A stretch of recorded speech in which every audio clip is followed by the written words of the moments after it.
they can both be true. There can be permanent tariffs, and there can also be negotiations, because there are things that we need beyond tariffs. We need open borders. You know, we almost had a deal with China where we're going to open up China. It was almost done. Some of you remember it during my first term, and it was very disappointing. We ended up making a great deal. $50 billion worth of product was sold. $50 billion. You'd like that in Israel. And I made that deal, but it wasn't the deal that I wanted. It was the deal that I wanted was that, plus they were going to open up China so that our companies could go into China and compete with other countries and China for the, for a large number of people. And at the very end, that deal was terminated, and we went to a piece of the deal. And there are a lot of things outside of tariffs, but tariffs are very, very important. But there are a lot of things like opening up countries that were totally closed. China's essentially a closed country. In fact, it is a closed country. And what they do is they charge tariffs so that if you sell cars or if you sell anything, nobody's going to buy it because the price is out of control. But that's true with a lot of other countries also. So we're going to get fair deals and good deals with every country. And if we don't, we're going to have nothing to do with them. They're not going to be allowed to participate in the United States. Mr. President,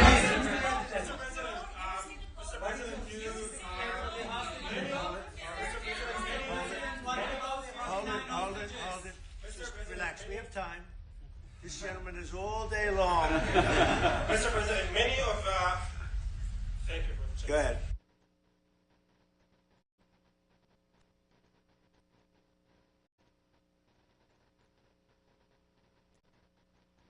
We've been very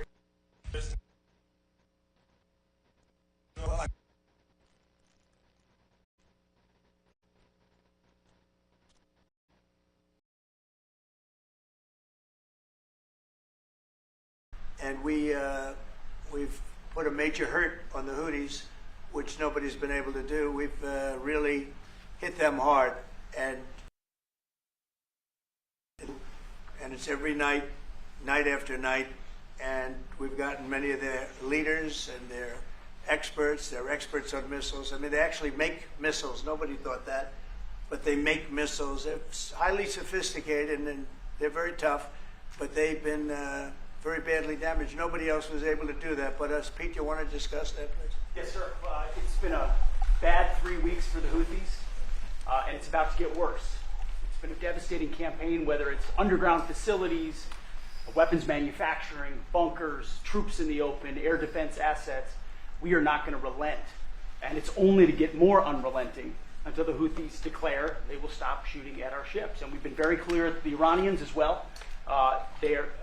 They should not continue to provide support to the Houthis, and that message has been made very clear. So we have a lot more options and a lot more pressure to apply, and we know, because we see the reports, how devastating this campaign has been in them, and we will not relent.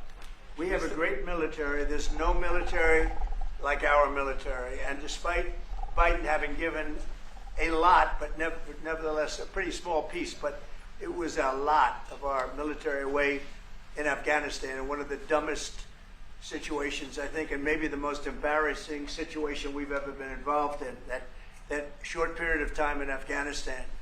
What a disgrace that was, but left a lot of our military behind, left you see them in their annual parades where they're parading trucks that are armor plated and different things that they can't, but it's many billions of dollars we left behind.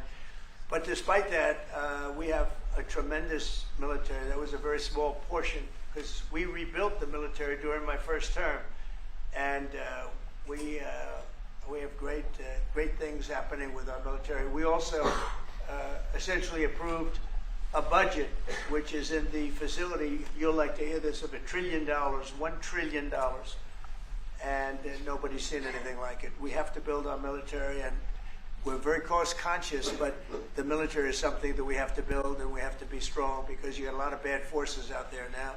So we're going to be approving a budget, and I'm proud to say, actually, the biggest one we've ever done for the military. We're cutting other things that were under DOGE, but under a lot of other. When you look at a woman getting $2 billion for environmental, and it had nothing to do with environmental, and they had $100 in the bank and they give her $2 billion. Many of those cases, all that stuff is going to be cut out. But we are getting a very powerful military. We have things under order now, the likes of which we've never had before. We've never had the kind of aircraft, the kind of missiles, anything that we have ordered. And it's in many ways too bad that we have to do it, because hopefully we're not going to have to use it. But the military is very powerful, and it's going to remain that way. How do you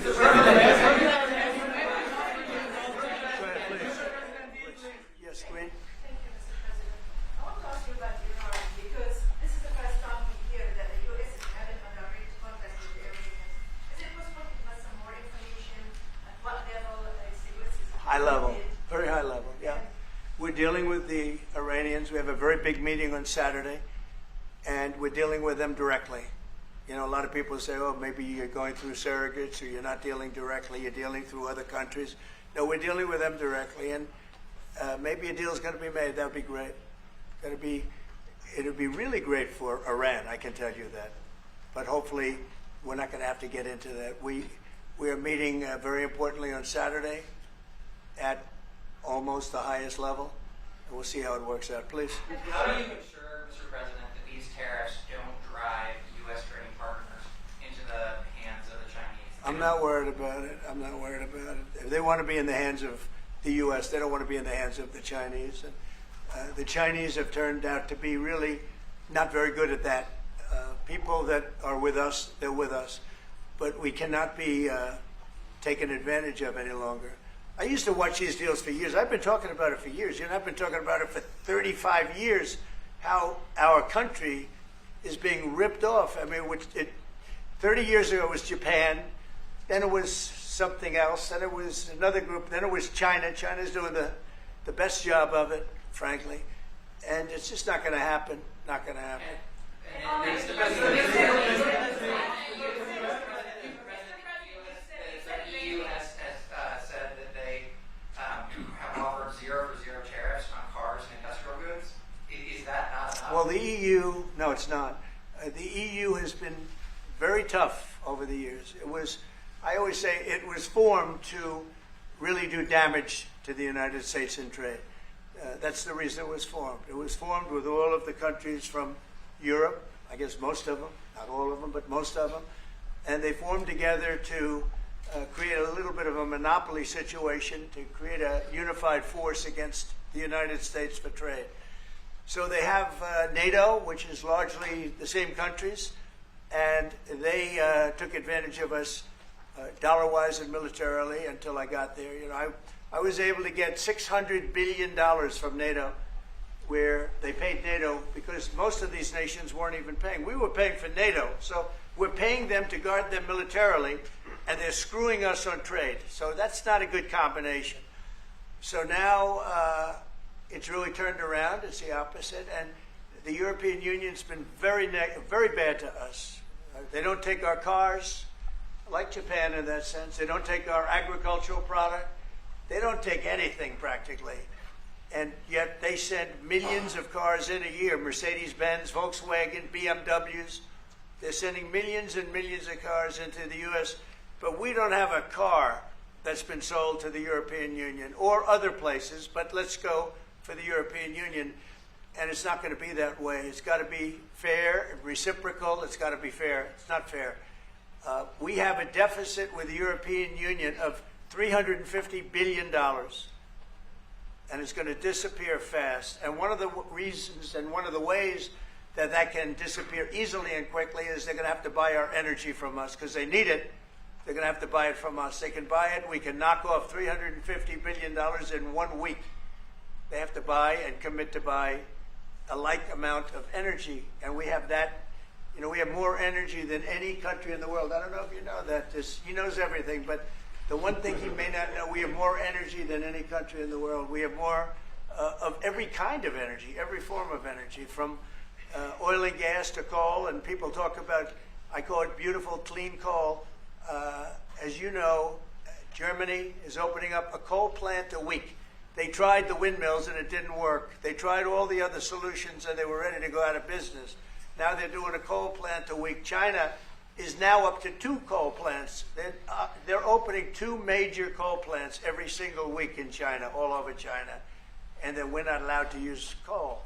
Well, we have clean, beautiful coal more than anybody else. We have oil and gas more than anybody else. We have the most energy of any country in the world, including Saudi Arabia, including everybody, by a lot.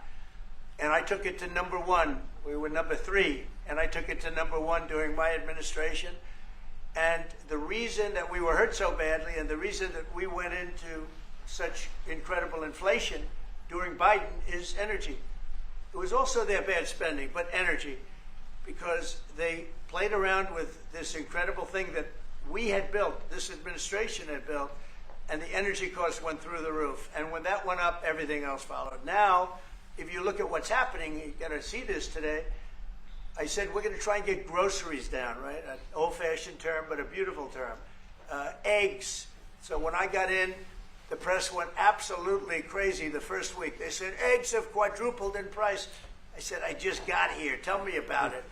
And Brooke Rollins and our team did a great job, and eggs are down now 79%, and they're all over the place. And this was a problem that somebody else would have taken a long time to cure. We have energy is down. We have interest rates are down. We have groceries, meaning food is down. We have everything is down at levels that nobody ever thought possible. Energy looks like it's going to be in the $2.50 a gallon range, and maybe below that for a car. So for gasoline. So we're really doing amazing. I mean, we're cutting prices because prices got so high, people couldn't live. I mean, the prices for groceries, the prices for standard groceries, standard things were going through the roof. They couldn't live. And now those prices are coming down. So call them groceries, but that's down, energy's down, and interest rates are down. Everything's down. And the interest rates, the beauty there is when we refinance debt, debt's become such a big factor in this country. We're going to start paying debt off with tariffs and other things. But it's such a big factor because the interest rate's so high. Well, now that's coming way down. So our budget's going to look a lot better because interest costs are way down. And I guess I've done that. Okay. Many Israelis are watching you now on live show. Good. What is your specific I hope they like way of getting the hostages out from the horrific captivity? Yeah, we are trying very hard to get the hostages out. We're looking at another ceasefire. We'll see what happens. But we want to get the hostages out. The Israeli people want the hostages out more than anything. They want the hostages out. This man is working very hard with us to do that. I mean, I don't know. I hope he's being appreciated because he's been a great leader. He's working very, very hard on the hostages and many other things. And there are plenty of things you have to work on. It's a tough place in the world, isn't it? I have a good partner. Yeah, you do have a good partner, and so do we. We're working very hard on the hostages. If you're going to negotiate a new deal with Iran, can you elaborate how it's going to be more effective than the JCPOA? Well, I can't really say that, but I think it'll be different and maybe a lot stronger. But they were so happy when we made that first deal because we did get a lot out. I had people right in this office, this beautiful Oval Office. They came in, 10 people, hostages, you know that. And I said to them, so how was it? And the stories they told me, I mean, as an example, I said to them, was there any sign of love? You were there, 10 people. It's only 10, but it's pretty representative.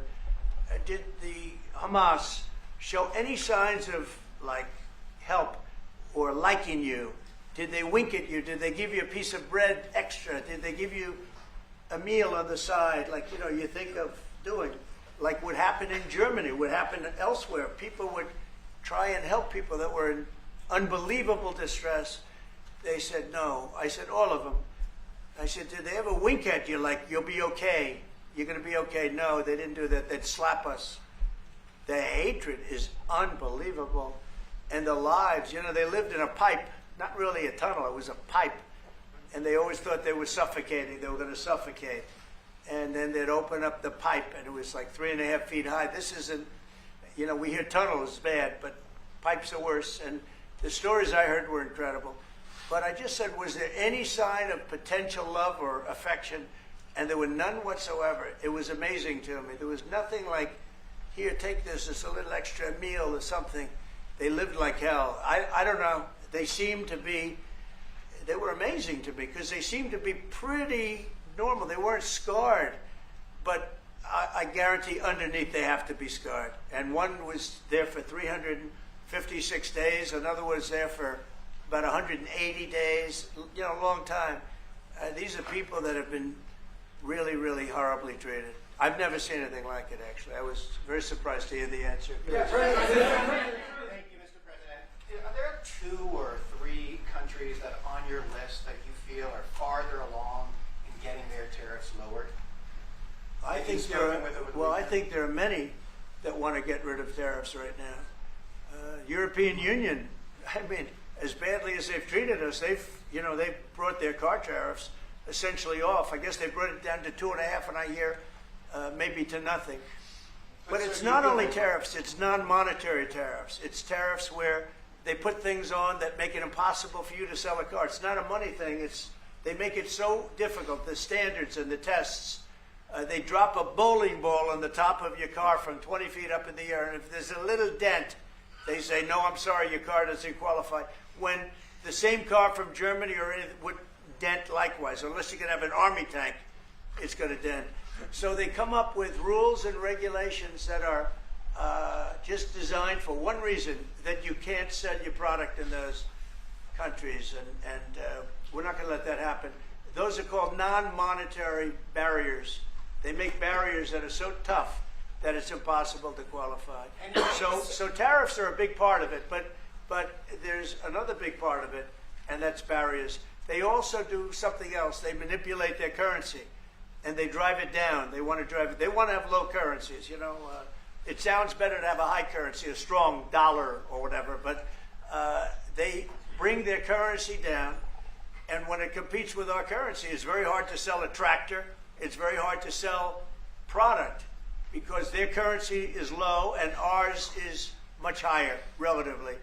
And so it makes it very hard. I speak to a lot of companies that do business, tractor companies, and they say it's so hard to sell because what they've done is they've lowered the yen or they've lowered the yuan or they've lowered their currency so that it's very hard to compete. We don't want that either. So we have a lot of things that we're talking about, but we're going to fix it properly, and it's going to be fair to everybody. And in the end, I think we're going to have a world that does a lot better, but they have to respect the United States. And nobody but me would do this. Nobody but me would do this. It would be nice to serve, a nice, easy term, but we have an opportunity to change the fabric of our country. We have an opportunity to reset the table on trade. We lose billions of dollars. We lose close to $2 trillion a year on trade. We lose $1 trillion a year to China. $1 trillion. We lose hundreds of billions of dollars a year on trade to China. We lose hundreds of billions of dollars overall, probably close to $2 trillion. Why would we do that? Number one, why would we do that? And then you have to say, is it sustainable? Then you hear about all of the people that say, well, deficits, if we have a deficit with the country, or if the country has a big surplus with us, like China has a massive surplus, that they take and they spend on their military. Well, we don't want that. I don't want them to take $500, $600 billion a year and spend it on their military. I don't want them spending money on their military. And I shouldn't have to spend money. We shouldn't have to spend it either. Because, hopefully, and I said this to President Xi, hopefully it's money that we're never going to use. In other words, because we're not going to use those incredible weapons that we have and that they have. We don't want that. So it's going to be very interesting. It's the only chance our country will have to reset the table. Because no other president would be willing to do what I'm doing or to even go through it. Now, I don't mind going through it because I see a beautiful picture at the end. But we are making tremendous progress with a lot of countries, and the countries that really took advantage of us are now saying, please negotiate. You know why? Because they're getting beaten badly because of what's happening. They're getting beaten badly. They're being devalued as countries. But it's the only chance we're going to have to reset the table on trade.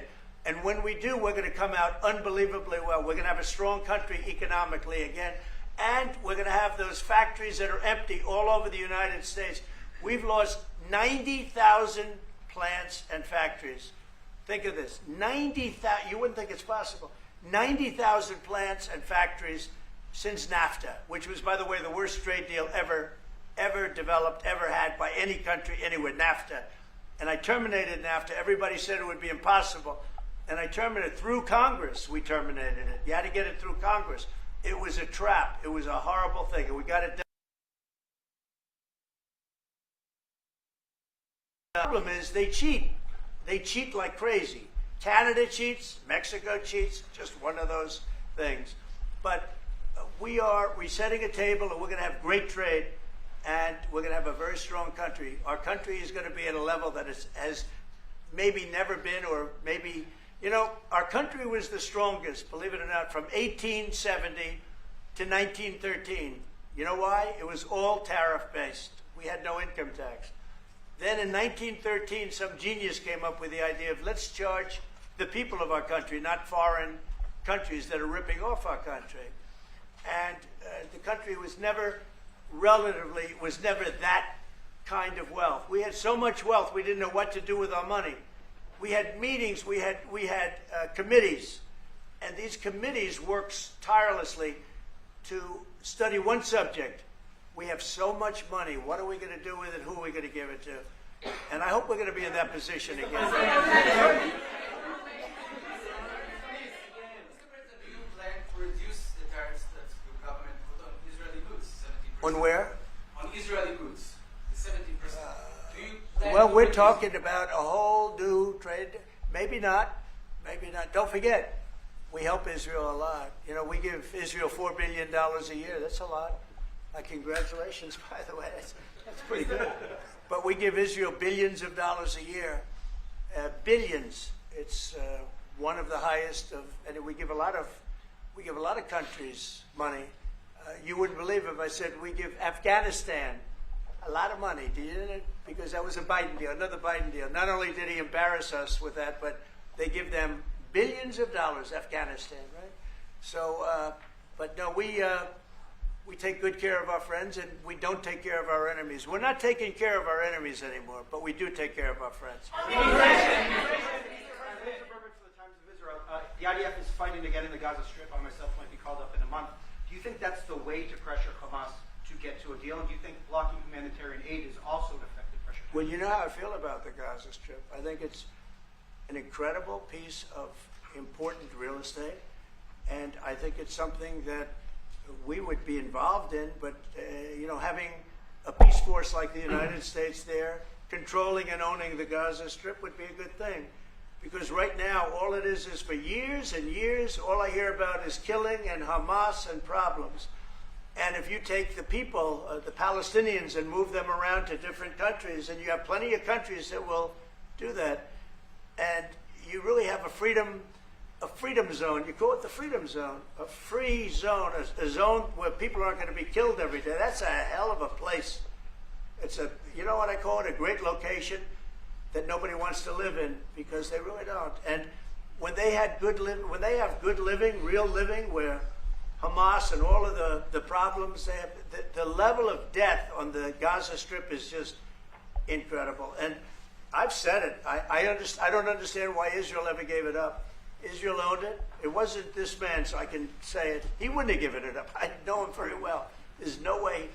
They took oceanfront property and they gave it to people for peace. How did that work out? Not good. Is the immigration, sorry, Mr. President, is the immigration Which immigration? from Gaza? From Gaza. All it is a concept that I had that I think is good, and now people are copying it. You know, maybe you want to tell. People are talking about the Trump plan. Gee, why don't we do that? Would you like to answer that question? I think what the president talked about is, first of all, to give people a choice. You know, Gazans were closed in. And any other place, including in arenas of battle, I mean, whether it's Ukraine or Syria or any other place, people could leave. Gaza was the only place where they locked them in. We didn't lock them in. They're locked in. And what is wrong with giving people a choice?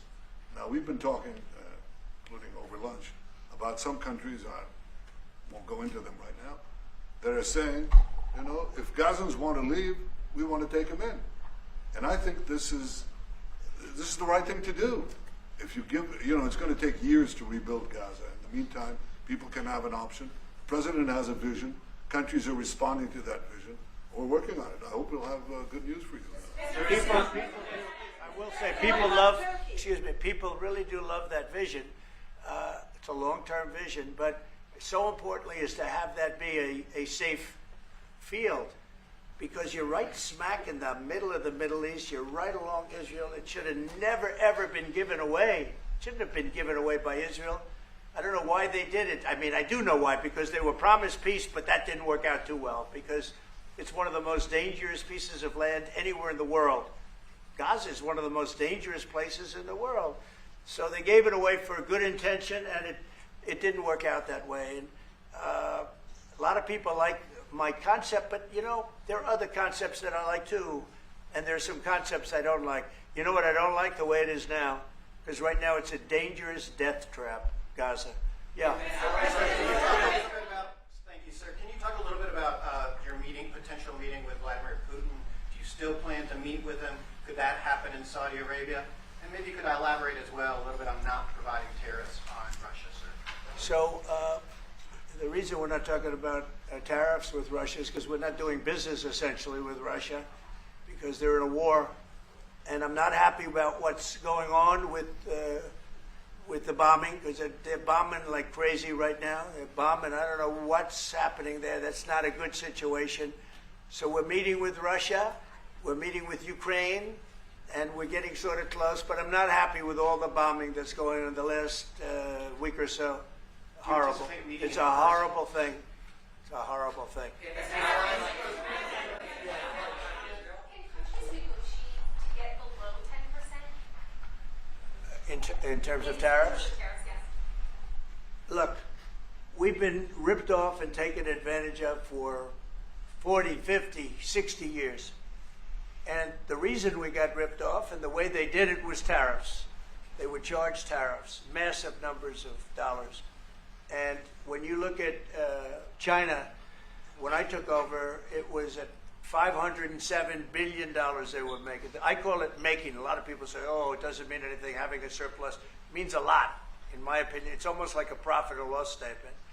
And when I took over, it was $507 billion that China, this is originally, first term, and we were very, very tough on them because they were taking that money and they were building a military with it. Then when Biden came in, he let them get away with murder. He had no idea. I'll tell you what, that man had no idea what was happening, whether it was the border or China or anything else. He had no idea what was going on. And they went wild. China went wild. And the money they make is ridiculous, okay? It's just not going to happen. And hopefully we'll get along with China. If we do, that's great. And if we don't, that's okay too. But we can't let that continue, because that's an abuse. They abused the poor people that sat in the seat. That poor Biden, he was abused by them. They took advantage of him. And I'm surprised, you know, they have smart people. They were radical left lunatics, but they're smart. I'm surprised they'd allow that to take, you know, to happen. But we are going to bring great trade, and we're going to be fair to other countries. And I will say this, virtually every country wants to negotiate. If I didn't do what I did over the last couple of weeks, you wouldn't have anybody wants to negotiate. We would have gone to these countries, you want to talk? And they were, well, we don't want to talk. Now they're coming to us. They're offering things like even Bibi, and this is unrelated because it's a different kind of a relationship, but he started off our conversation today that he's cutting all of the tariffs, he's cutting everything, he's going to get down to a free base, he's going to do things that, in all fairness, other countries, if they said that, would have never even thought about doing it. Now they're offering things to us that we would have never even thought of asking them for, because they're experiencing a lot of hurt. And the hurt is that they've taken advantage of us and we finally fought back. Tariffs will make this country very rich. We're rich anyway, but we're rich in a certain way. We have $36 trillion in debt. I want to get rid of it, and we can do it quickly with proper deals. So when countries don't allow us to sell our product, but we allow them to sell their product, when they charge us massive amounts of money for the privilege of going into their country, those days are over. Okay. Yeah, go ahead. Sir? Me? Yeah. He sounds so Thank surprised. you, Mr. President.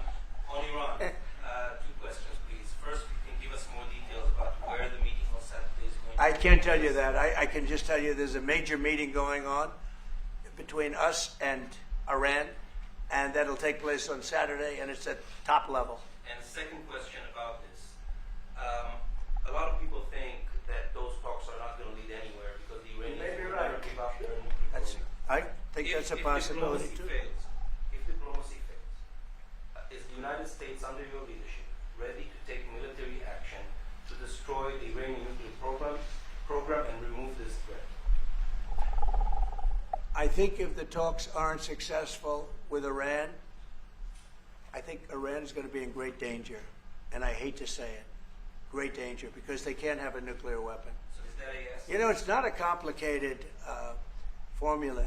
Iran cannot have a nuclear weapon. That's all there is. So is Can't the have US it. ready to Right now take we have military countries action? that have nuclear power that shouldn't have it, but I'm sure we'll be able to negotiate out of that too as part of this later on down the line.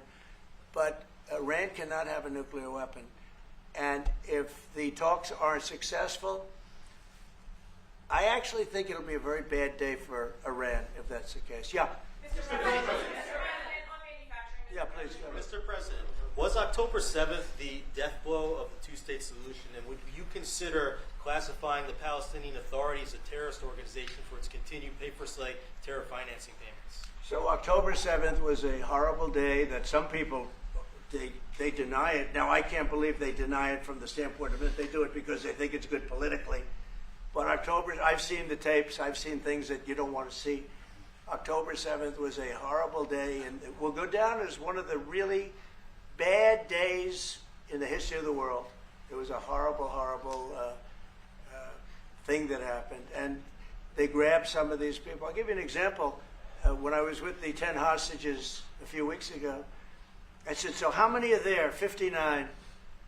I said, oh, so 59, so we can get 59. They sort of knew the territory pretty good.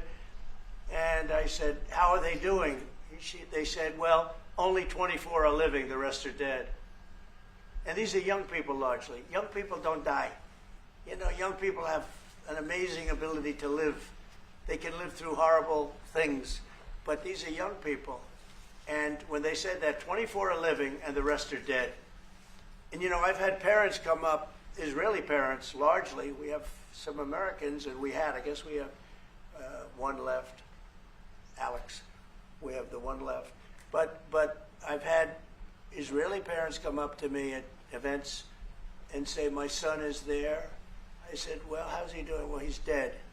But would you do me the biggest favor ever? Could you bring his body back home?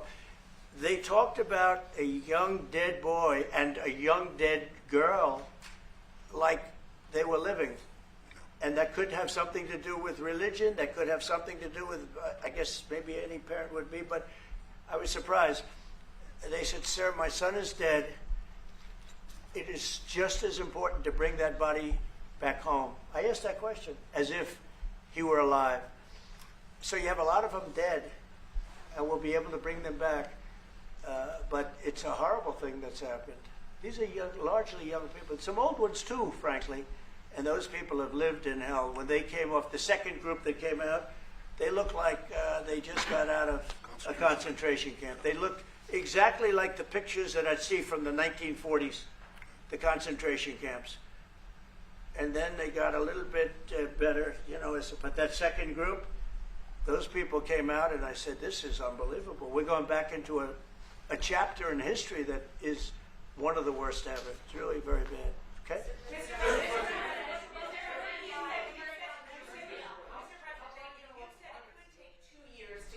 American manufacturing fully up to speed in response to these tariffs. What happens in the meantime? Well, Should Americans be prepared potentially for years of disruption? We have now $7 trillion. Think of this, 7 trillion of commitments from companies wanting to go in, from Apple to many, many companies. But that takes time. Many from Taiwan. What? It takes time to Of course it takes. Well, are you asking me a question or are you telling me? Yeah, it takes time. You know, you got to build a thing called a factory. You have to build your energy. You have to do a lot of things. I'm giving them energy. You know, we're going to let them build their own power plants. They'll be their own.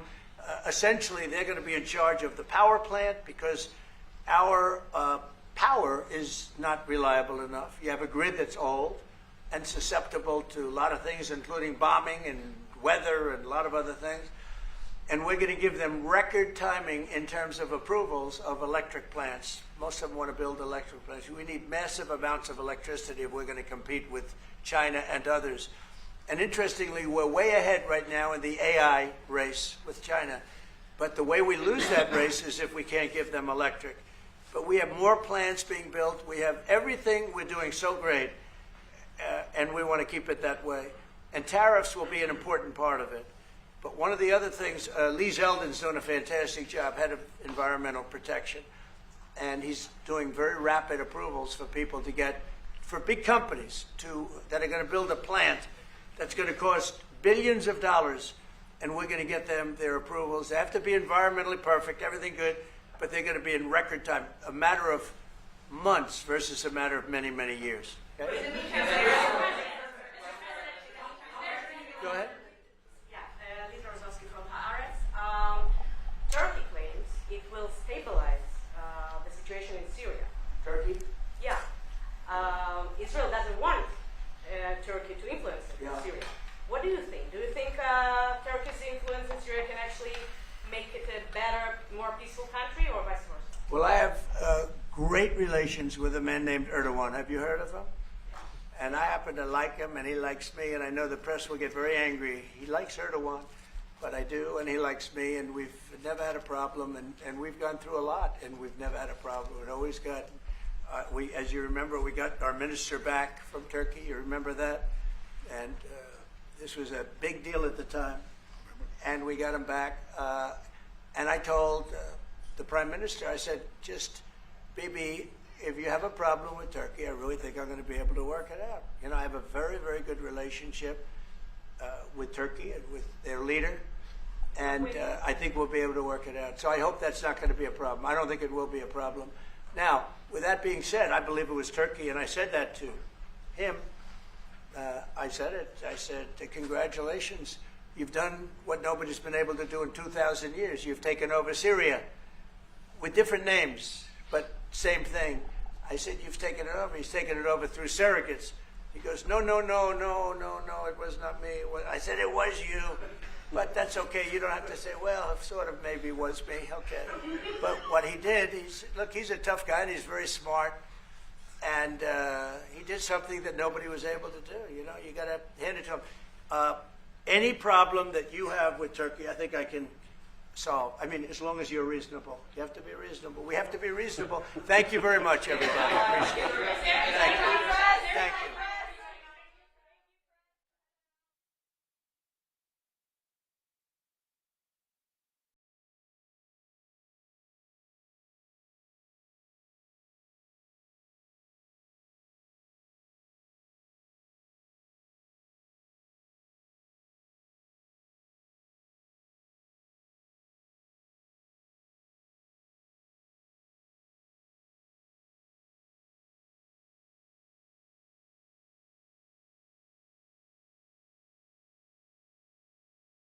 And we had lunch together, we had meetings together,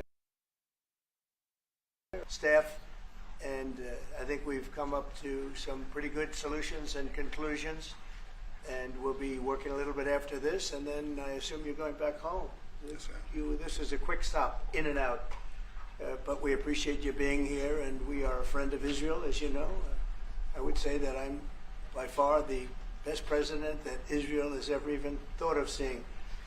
And it's an honor to be so, and to be so thought of. Many friends in Israel, they are not in an easy area. It doesn't go easy, but we are helping them. and likewise, they've been helping us very much. And so we'll see how it all works out. But we had great discussions today, I think, on the obvious subject of Iran, and also the less obvious subject with respect to Israel, and that's trade. And I think the Prime Minister is going to tell you a little bit about trade and what they're doing for the United States. So I want to thank you all for being here. Thank you very much. And Thank you. Benjamin, thank you very much. Thank you, Thank you, Mr. Baby. President. Thank you, Don. Thank you.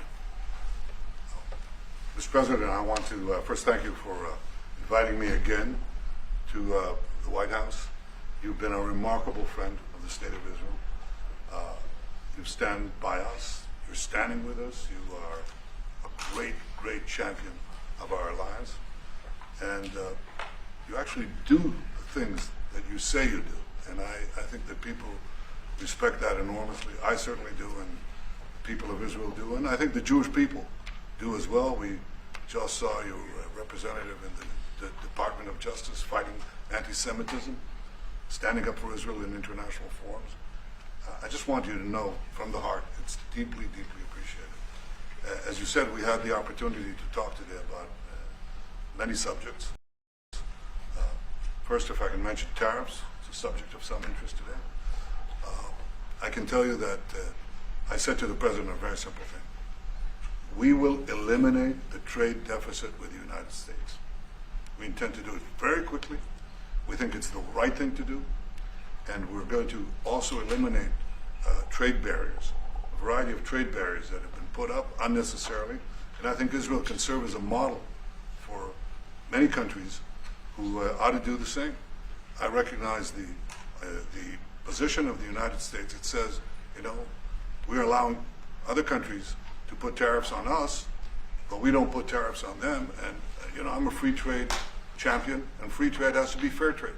And I think that's basically the position that you have put forward, Mr. President. We are going to eliminate the tariffs, and rapidly. I had the opportunity to speak to Secretary Lupnick yesterday. We talked about how we could effect this quickly, and I hope to bring a solution very quickly. We're not talking about intentions. We're not talking about just words. We're talking about results. And those results are going to come in. That's the first. Thank you very much. It's very nice. Thank you. Thank you. Mr. President, what about the hostages here? Well, What about the Let him hostages? I didn't finish. finish. Even begin. We spoke about not only the hostages, but about Gaza. The hostages obviously is a human story of just unbearable agony. I speak to the families. I spoke to them yesterday. I spoke to another one when I was in Hungary before I came here. I speak to them every day. They're in agony. The hostages are in agony, and we want to get them all out. Steve Witkoff, was President Trump's very able representative, helped us get a deal that got 25 out. We're working now on another deal that we hope will succeed. And we're committed to getting all the hostages out, but also eliminating the evil tyranny of Hamas in Gaza, and enabling the people of Gaza to freely make a choice, to go wherever they want. I mean, they should have that choice. And the President put forward a vision, a bold vision, which we discussed as well, including the countries that might be amenable and are amenable to accepting Palestinians of their free choice if they choose to go there. And I think that's the second thing that we discussed. But the hostages came right on top. We also discussed the situation in Syria. We've had neighborly relations with Turkey that have deteriorated, and we don't want to see Syria being used by anyone, including Turkey, as a base for attack in Israel. Turkey is a country that has a great relationship with the United States. The President has a relationship with the leader of Turkey. We discussed how we can avoid this conflict in a variety of ways, and I think we can't have a better interlocutor than the President of the United States for this purpose. And of course, we also discussed Iran. Look, we're both united in the goal that Iran does not ever get nuclear weapons. If it can be done diplomatically in a full way, the way it was done in Libya, I think that would be a good thing. But whatever happens, we have to make sure that Iran does not have nuclear weapons. That's the end of my speech. Mr. President, many Israelis want Just to to know answer what that, is your we're specific having plan to direct getting all talks the with. hostages Wait a minute. out? Wait. We're having direct talks with Iran, and they've started. It'll go on Saturday. We have a very big meeting, and we'll see what can happen. And I think everybody agrees that doing a deal would be preferable to doing the obvious. And the obvious is not something that I want to be involved with, or frankly, that Israel wants to be involved with if they can avoid it. So we're going to see if we can avoid it. But it's getting to be very dangerous territory. And hopefully those talks will be successful. And I think it would be in Iran's best interest if they are successful. We hope that's going to happen. And we had just a lot of good talks on a lot of things. I appreciate very much what you said about the tariffs. We've been ripped off and taken advantage of by many countries over the years, and can't do it anymore. We just can't do it anymore. We can't be the stupid people anymore. And it's all because of the people that sat in the seat right here. Not your seat, but this seat. They allowed things to happen to our country that they shouldn't have allowed to happen on trade and other things, many other things. I mean, look at what's happened with our last president, where he allowed millions of people to come into our country with an open border. Who would want an open border? How stupid is that? But he allowed millions and millions of people, and of the millions, and I think it was 21 million people, but let's say 3 of them were serious criminals, serious murderers and drug dealers and gang members and people from jails. All the jails emptied out right into our country, right along the open border on Mexico, generally the Mexico open. They came in from Canada too, by the way, a lot. But generally speaking, on the southern border. And what a shame it is that we are now working very hard to get them out, get the criminals out, get the murderers out, the drug dealers, the mentally insane, get them out. They dropped the mentally insane in our country too. And this was all done by the Biden administration. It's a disgrace that we have to work so hard. And then we have judges that try and protect these people. But they didn't protect us when the people were being let in. But to get them out is never easy with these people. So I think we're doing a great job. The border is the best it's ever been. It's even as strong as it was. I had a great, solid border. I think it might even be tougher right now and stronger. So people are coming into our country, but they're coming in legally. We have a legal process, and we have that moving along properly because we need people to come into our country. But we want people that can love our country and cherish our country. So that's where we are. And with that, any questions?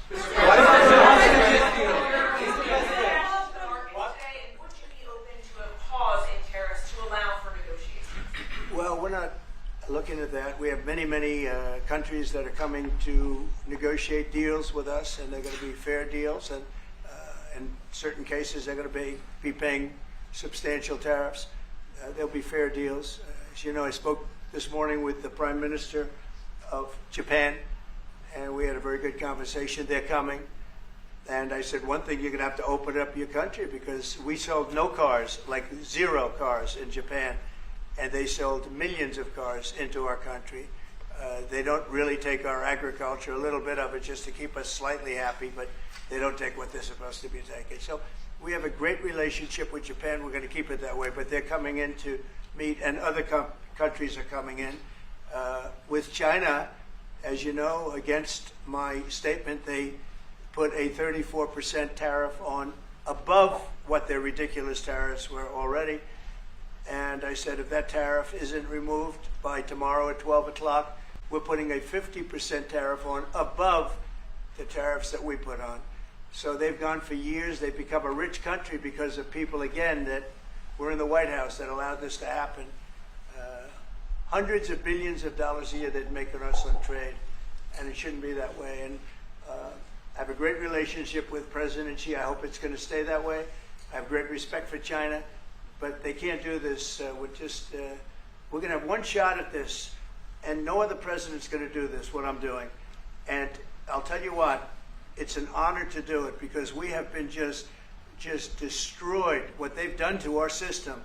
You know, we have $36 trillion of debt for a reason.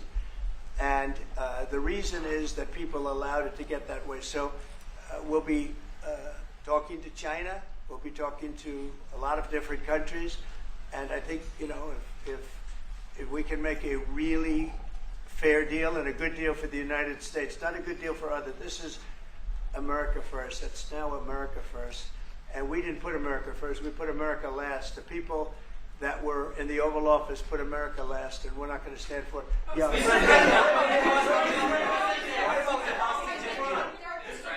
Go ahead. Go ahead. Two questions. Do you expect any of these deals to be made before April 9th? And secondly, there have been some mixed messages from your administration. You're talking about negotiations, and yet others in your administration are saying that these tariffs are actually permanent. What is the action? Well, it could be. They can both be true. There can be permanent tariffs, and there can also be negotiations, because there are things that we need beyond tariffs. We need open borders. You know, we almost had a deal with China where we're going to open up China. It was almost done. Some of you remember it during my first term, and it was very disappointing. We ended up making a great deal. $50 billion worth of product was sold. $50 billion. You'd like that in Israel. And I made that deal, but it wasn't the deal that I wanted. It was the deal that I wanted was that